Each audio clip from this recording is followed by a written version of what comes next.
I feel like I'm taking a little bit of a risk recording this. I am starting a new coat project. It's kind of one of the biggest things for me this year. I haven't even cut my fabric yet. This is the coat that I am going to be making.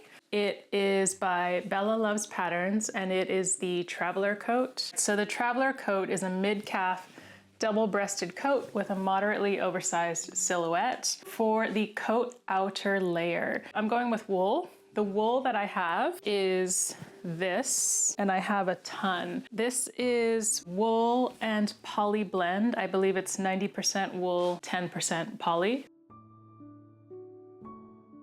And I have yards and yards. I think I purchased 5 yards. The pattern instructions call for, I believe I'm making this in the UK 10. Oh, I only need 3.4 or 3.6 meters. I think I'll be good. Lining, lightweight, slippery fabrics. So I have my lining. It is 100% Cupro. Is it Cupro or Cupro? And the color is Dusty Rose. I can hold this up here. I ordered it from Core Fabrics. The instructions labels say dry clean or machine wash in cool, tumble dry on low. So I did exactly that. I machine washed on cool, tumble dried on low, and then use a cool or a warm iron. So I have not pressed this yet. Okay, interfacing. So the instructions say interfacing, you can choose between woven weft, woven lightweight, or knit interfacing for heavyweight wools. I ordered this from wawak.com in the US and it's weft insertion fusible, 5 yards, and it's 20 inches wide. I actually mistakenly ordered 10 yards, so I think I'll be okay in terms of yardage. There is a recommendation in here about how to pre-treat wool if you have that. This 5 yards I put into my tumble dryer. I put it in with the bed sheets that I was also going to be drying, and I did that 2 times, and I did it on low as well. I hope that was enough. I read something that suggested if you tumble dry it too much, it will start to mat or felt.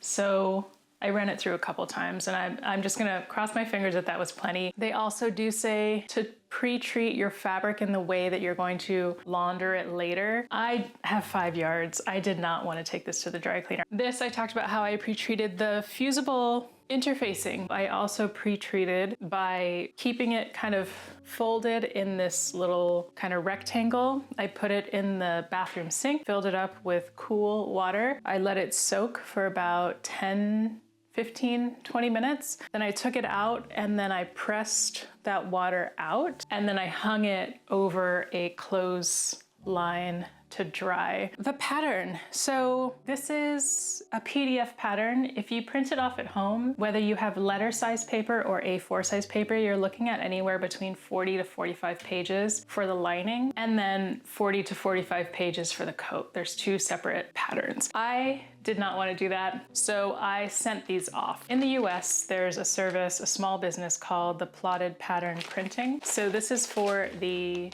outside of the coat, and then this is the print for the lining. And you can specify when you make your order the size lines that you want them to print. This is kind of a glimpse of the pattern. I also didn't mention it yet, but I chose the 5'3" option. They have a 5'7" pattern option and a 5'3". I'm in between. I'm 5'5".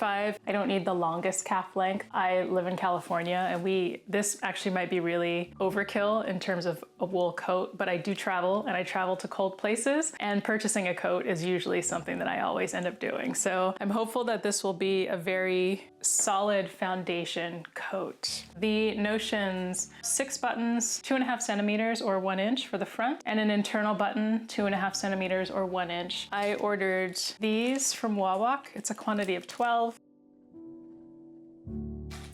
Stay tape, bias, and edge tape. I have bias fusible tape. That is the bias. I have straight stay tape as well, same company, and 2 spools of matching threads. So that actually blends in really well. Basting thread, no special thread required, so we've got that. Tools, let's see, it says tailor's ham. Chalk, got classic clover, Tailor's chalk, also Clover water-soluble pencils, wood clapper, this guy, point turner. I have this point turner. This, I used to do bookbinding, and this is a bone folder for bookbinding. Works great as a point turner. Hand sewing needle. I don't think you're supposed to store needles in your sharpening device, but hand sewing needles I keep in this little French dessert looking thing. Wool offcut for pressing. As we mentioned, I have 5 yards. I only need 4, so I think I'll have plenty of offcut. Ruler. Yes, I do have rulers. I have literal rulers, and then I have these omni-grid sort of rulers that you may also have. Buttonhole opener. I've got this little guy, this little cutting mat, and this is the actual chisel. And lightweight brush to remove chalk marks, optional. I do have that as optional. I don't necessarily know how chalky this will show, but we'll figure it out. Interestingly enough, not a ton of tools are needed. I think if there's anything that was hard to find, it was the bias stay tape. There are solutions in here if you can't find the bias stay tape. So my next step, I'm gonna press my fabric because that's what I tend to do first. And then I'm gonna cut out my pattern pieces. And then I'm also going to be block fusing these. And there's instructions here. Oh, I didn't mention, there's a small image on page 15 where she's pressing out something as part of the pocket welts, and she's using one of these.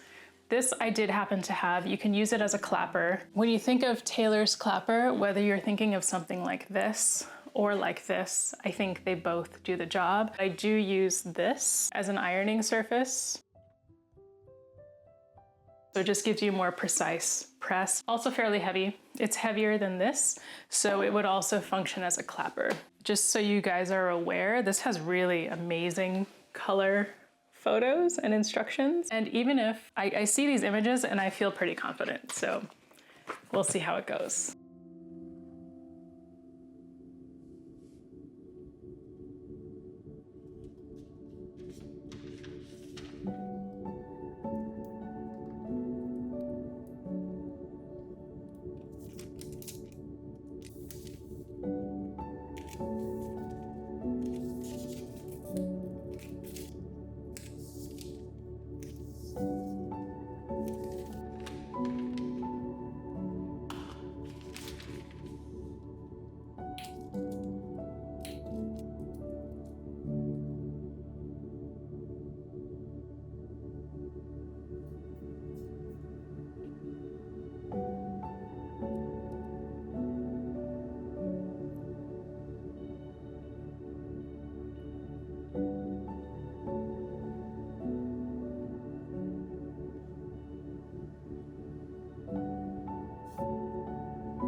Okay, so quick update. This on the ironing board is pattern piece, one of the pattern pieces 1. So you can see that I have my markings where I will later stitch. The pattern instructions call for you to stitch. So I made lines just so that I would know where that would be. I'm not sure if you can see on camera, but there are some bubbles in the interfacing. So when you're block fusing, there are times where it's not going to fully adhere because you're going through so much yardage. I kind of just really let go of the fact that it was not going to be perfect and that I would fuse it after it was cut out, do like a final touch-up.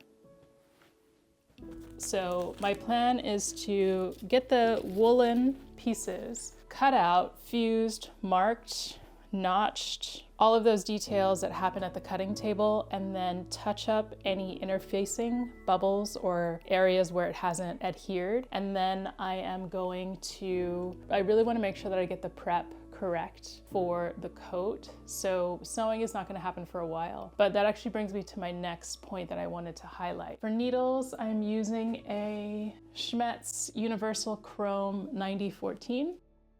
And thread I shared earlier. I've taken some of these offcuts to try to test out how well this is feeding and if I need to adjust the height of the presser foot. I don't have a walking foot for this machine, but I have one for my Juki. As I'm working on cutting out the pattern pieces, I'm gonna take breaks now and then to test out the stitching with my machines. I may or may not use my Bernina. I totally think it can handle it. I really don't like any slight shift of the fabric. So when you have two thick fabric pieces, if the settings are not correct, you'll have one that slides out over the top and the bottom one gets pulled out. So when I decide, you guys will see what machine I end up using.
Update time. I think I've done everything that I need to do to prep my fabrics. I have my outer coat fabrics here, and I also just spent a decent amount of time hand tacking or thread basting, which I can give you a little glimpse. And these were the lines that I marked earlier on the pattern pieces. The thread basting or thread tacking did not take too much time. I did it according to the pattern instructions. If anything took the most time, it was just getting the hang of it, getting into the flow. One thing that I did do in addition to the hand basting or the thread tacking was I went back over and pressed the interfacing. The instructions for my interfacing said not to use steam, it said to use a dry iron, but it really just meant that it wasn't adhering in all of the spots. So I just cut to the chase and steamed them. I also cut out all of my lining pieces. This is just a sample of what the Bemberg lining looks like. And this is 2 layers. So you're gonna see actually in a moment that it's actually kind of transparent. And my dark hoodie against my skin tone, you can see that there's visibility between. And that's also the case with my gray fabric and the sections that are interfaced. So this is probably not the best example because this wouldn't show, but on the inside of the back of the jacket or the coat, there is the risk that it'll look like this. Interfacing fabric showing through one layer of lining fabric. I think I'm gonna give it a try and see how it goes. I actually had enough excess fabric that I could cut out 2 layers of the back lining. So there is a chance that I might just double layer the lining. I have no idea how that's gonna turn out. You can see I have my Juki set up as my sewing machine instead of my Bernina, so we're gonna go over here and I'm gonna show you some more details. So I decided to sew the coat on my Juki. I already have a walking foot for the Juki and I don't have a walking foot for the Bernina.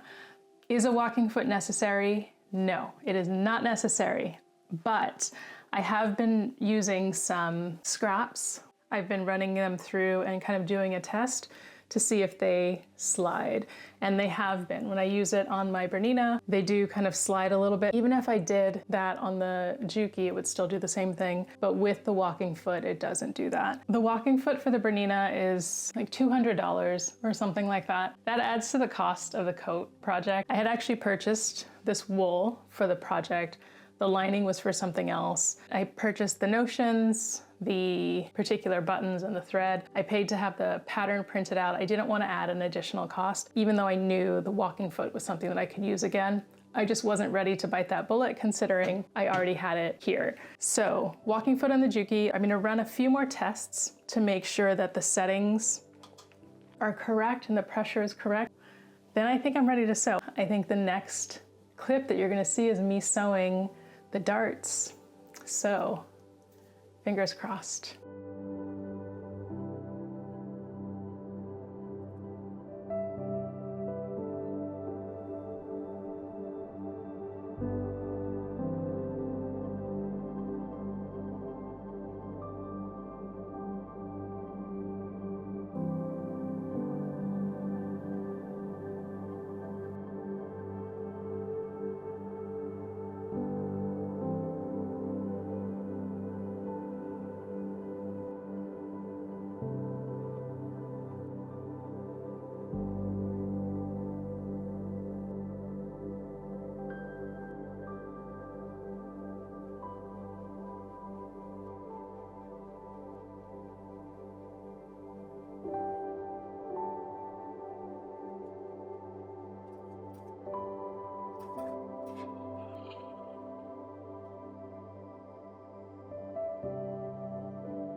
So if you're wondering what is the point of sewing down that little triangle to the lining, it is because it holds the inside of the pocket into place. So right here is opposite of the triangle. The triangle is behind this fabric, and this is the back pocket lining that it was stitched to. You should try to be as exact as you can, but you don't have to be super neurotic about it if it means that you're going to give up, because you are going to end up stitching this welt. You're going to stitch it upwards. We stitch this and this, which closes up this gap. So if this ends up looking a little bit sloppy, don't be discouraged, and it will close all of that off.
So we have finished the shell of the coat. The only thing that we have to do next is assemble and attach the lining. And on the shell of the coat, the only thing that hasn't been done as we wait for the lining is the finished hem on the sleeves and then the finished hem on the bottom, as well as the finished vent. And I believe that's all that's left for the shell. I'm just thinking ahead. Oh, and then there's gonna be one final step on the finish, which is the top stitching around. What I'm gonna do next is I'm going to thread a separate machine, a separate sewing machine with thread to match the lining.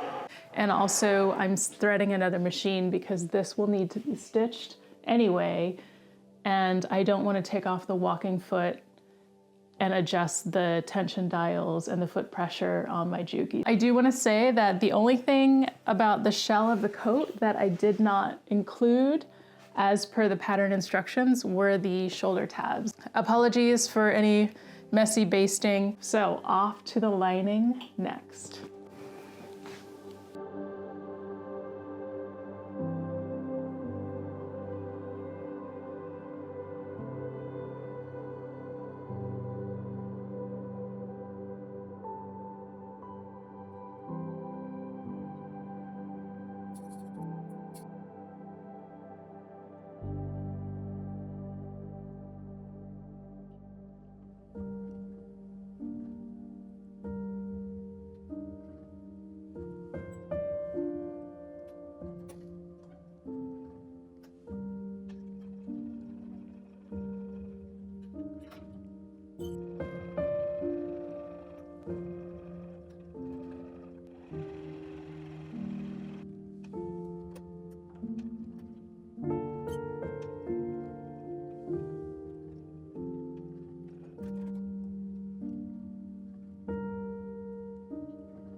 Hi team, if you are still watching, we are so close. I wanted to give you a quick update by talking and to show you where we are in this stage in the process. So the coat is mostly there, but we still have some key steps left. I have the lining inside, and this is how it looks. I have not yet hemmed the bottom. I've let it hang on this mannequin for a few days because I wanted to make sure that the lining grew. If it was gonna grow at all or kind of stretch or be weighted down, I wanted it to happen before I hemmed it. So I've held off on pressing the lining just because this particular Bamberg Cupro is very delicate, and I think it's a strong lining, but it feels very delicate. It doesn't take to the iron very well, even if I use a silk or synthetic setting. So I've really been hesitant about using the iron to press the lining, and I'm just gonna save it for next. That's gonna be my next step after I'm done recording this. Before you stitch the bottom hem, that's going to be kind of your final opportunity to make any corrections or do any fixes inside of the lining. If there's anything that you want to fix and you're debating whether it's worth the time, I suggest going ahead and fixing it. By the time I'm done with this coat, I don't think I'm going to want to undo anything to deal with it later. So now's the time before I stitch up the bottom, even though I'm adding to the overall amount of time that I'm spending on this project. My next steps are to take this off the mannequin, go ahead and press the lining, and then I'm going to hem the bottom of the coat. So hem the lining, seal up and stitch that all up according to pattern instructions. The other thing is top stitching. So that will be the next move.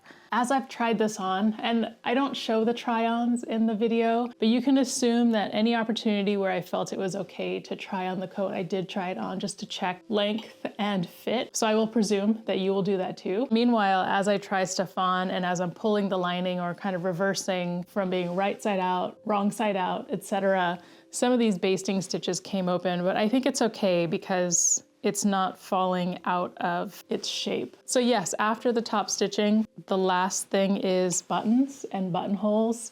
Then we'll be done. I do plan to do a recap of what I used, what I didn't use. So now the next thing that you're gonna see is me pressing the lining, and we're gonna take it from there.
getting ready to sew on the buttons and to stitch the buttonholes. I know that sometimes, at least for me, it could be a little bit nerve-wracking when I get to the button and buttonhole stage. And for coding, I didn't know how well it would feed through. So I ran some tests. So this is my test of thread color for my buttonholes, also keeping in mind the color of the button that I'm using. I decided on the same thread that I used throughout the project in a gray, and I am going to use black thread on the button top and a gray thread in the bobbin. So when I get to stitching on the buttons, I'm going to change out the thread. One thing that I did do with these two offcuts is I went ahead and I stitched on and I tested out the direction of the button, and then I just ran through as if it was the actual garment, cut the buttonhole open, and gave it a test to see if the shank was tall enough and if there was enough room. So I also did a bit of a pull test on the coat.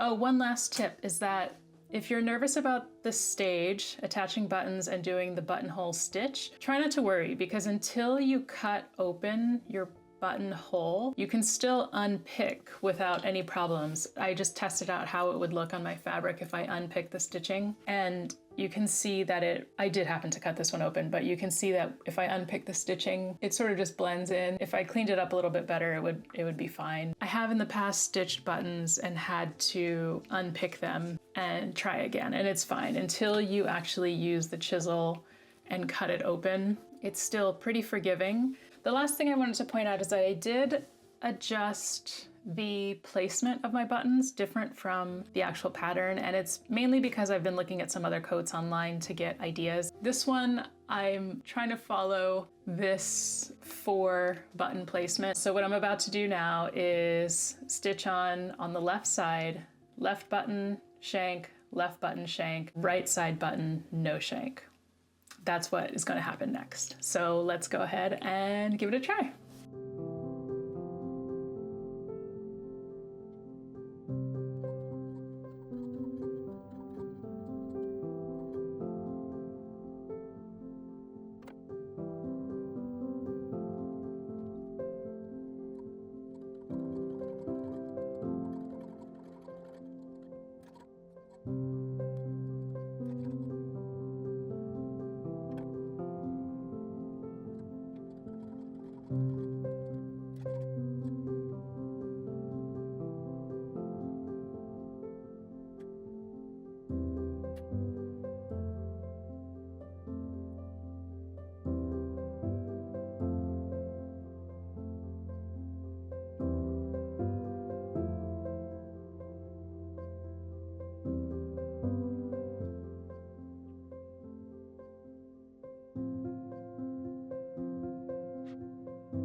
The coat is done. It's amazing. I love it. This is the coat in all its woolen glory. I do want to share some takeaways that I have after having made the coat, going through the process, and since I recorded the very first intro, which feels like a really long time ago. I think it was technically about 2 months ago. So I'm gonna grab my notes and I'm gonna take you through my notes, my follow-up notes, what I would do differently, what I might recommend you look out for. I think it was easier than I expected going into it, but there were moments where so many things were brand new to me that I felt a little bit stumped by, but I'm just gonna look at my notes, so apologies for looking at my phone. I used a few different marking tools, a few different chalk marking tools at the beginning. You will see that I used a combination of these 3 tools. Each one has an ideal application or a better application depending on what you're doing. If I had to do it over again, I would have marked with a white instead of a blue. If there's any off chance that it doesn't come out, this will blend in. There are small areas outside the welt pocket where I used this on the right side of the fabric, and I'm having a hard time getting it out. It's not very visible. In fact, only I could see it, and I think it's only when I look down, but it's there and it's just really hard to get out. I had everything that was listed in the supplies and the pattern instructions for this coat. I didn't have a tailor's brush or like a coat brush. I debated buying one, and then I kept going up and up in price and quality, or what I think might have been quality. And then I decided, you know what, I don't need it. If you do want a little bit of a brush, again, around the welt pockets, once it's sewn in, you might need a little bit of a brush to get in there to get the chalk out. I used a toothbrush, a new toothbrush, and I just kind of like brushed and dusted and brushed and dusted. And it's such a small area that I think it's okay. I did make the belts. I did do the belt loops. My preference is to wear this without the belts. I will just hold on to this for future use. I also did the buttons differently. I spent more time on the button placement and getting it right and fixing things that were not correct than I thought I would. And it's only four buttons and only 2 buttonholes. So give yourself time. When you get to that stage, give yourself time where you're feeling fresh, you're not rushing anything. It's at the very end, so you may feel like, I just want to get it done, but it's something that if you don't do it as well as you can, it's going to either be noticeable, well, it'll be noticeable to you, and that's ultimately what matters the most. So when I do hand basting, I don't like stitching by hand. It's not super comfortable for me, but I don't want to say I rushed it. I feel like I did a good enough job. It worked. But if I were to do this again, I would give a little bit more attention to basting in the lines at as close as possible to the exact spot. Everything that you do and put the coat through as you're sewing different parts and building onto the overall weight of this coat, the basting stitches are gonna start to loosen over time, and that's normal and it's fine. But so I guess that's the point, is if you do it well, then they're more likely to be there at the end than if it's a rushed job and you accidentally pull them out or something like that. The trickiest part for me in making this, it's funny, I thought it would be the welt pockets, but it wasn't. The welt pockets were pretty, I don't wanna say they're forgiving because you still have to do it correctly, but if it's a little bit less neat, that's fine, because it'll end up being on the inside. As long as your outside result is what you want and it's stitched securely, anything that's a little bit less tidy or precise looking will be on the inside, covered with a lining. It's the beauty of a lining, right? The welt pockets were fine, and then I would come across what felt like a new challenge each time. I thought, well, the welt pockets are out of the way, it's smooth sailing from here. But typically there was always something where I was like, what does that mean? Or what does that look like? And looking back, if I had to say that there was anything that would give me pause when I make it again, attaching the lining over the vent. The pattern instructions do make sense. I still found that I was just reading it over and over and over again. I would skip ahead to kind of get a little greater understanding. And I finally just realized I just need to do it. I just need to do what I think it says to do. And then I kind of pinned in place, had a quick look. I thought that looks okay. Someone with a more keen eye can probably point out where I missed it. I tried to show the steps, but if you are a little bit more precise, then you'll probably get a little bit better result. I just want to put that out there. Attaching the lining to the vent was oddly more complicated than I thought it would be. I think that kind of takes me back to overall, that was the specific that was the hardest. I think the lining that I chose, I had a darker blue lining that I considered using, and I wish I had used that. A, because it's darker, which means it's a little more errors and mistakes or things that are a little bit less skilled are better camouflaged, I think, in a darker color. This one, there's just something about it where it was just really light and really slinky, but in terms of first timer and building the skills of tailoring and making a coat, something darker, I think, would work a little bit better. So there was a certain point later in the project where I realized I don't need the walking foot anymore, and I changed the foot on the Juki. So if you happen to have caught on to that, the walking foot, if you happen to be using one, I think you can safely take it off once the main parts of the shell is done. In a couple moments in the video, I kind of grabbed a hanger and put it in front to kind of do like a sign that now would be a good time to hang it up. Although I didn't do that all the time. I would recommend that when it's a good time to do it and that you're not stretching anything out, that you try the coat on yourself and see how things are falling into place. If you have a good wide coat hanger or a mannequin dress form, then make use of it. I used it all the time. Overall, I can confirm that all the suggested tools, you will use them all. What else? Oh, sizing. Sizing. I made this in pattern size 10. I went with pattern size 10 because anything bigger, looking at the finished garment measurements, I could imagine that I would be just kind of swimming in the top half.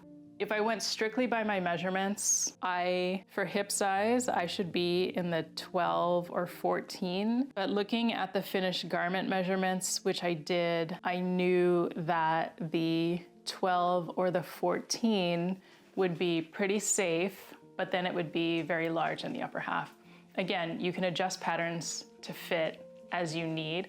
The main reason that I mention this is so that anyone who's following along would know what to expect, or would have somewhat of an idea of what to expect with just the standard pattern size cut out without any alterations or adjustments. I did adjust, this is really minor, I did adjust the length of the sleeve just a touch, like a 1/4 inch, but I just turned it up a little bit more. There was no pattern adjustment or anything that happened there. So sizing wise, I would say that this is on the oversized side, but study the pattern sizes, your measurements, check the finished garment measurements, and then lastly, check in with yourself and what you know about what you feel most comfortable and happy wearing, and then give it a shot. You can make a mock-up, a muslin or a toile. I chose not to.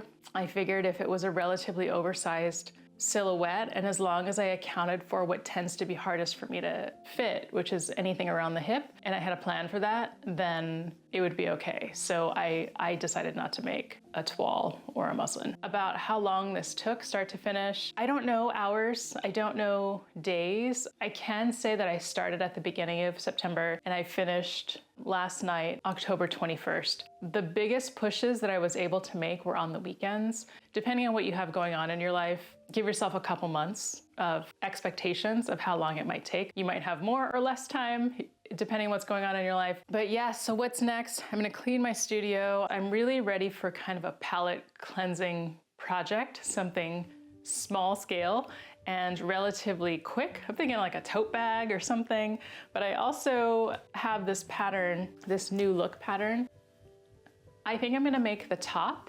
It's off season compared to a coat. And as you saw in the try on video, it's very rainy. I'm in California, so I'm happy that I'm even able to put this on right now and not be dressed inappropriately for the weather. I have an idea that I'm going to just make this a really long video. I thought there should be a part A or a part B. I'm just gonna put it all in one big video so you can reference it, bookmark it, ask me questions. I can't guarantee that everything's gonna make sense. When in doubt, pull up your pattern instructions. I believe in you. I bloomin' made a coat, and I don't know if I would have ever thought that that was possible for me. My level of patience, my understanding of three-dimensional things from reading two-dimensional things. So I have faith in you. But yes, I'm gonna go ahead and wrap up. Thank you very much. You are the best. You could sew a coat. I wanna hear all about it. All the details will be in the description below. And yeah, I will see you again very soon.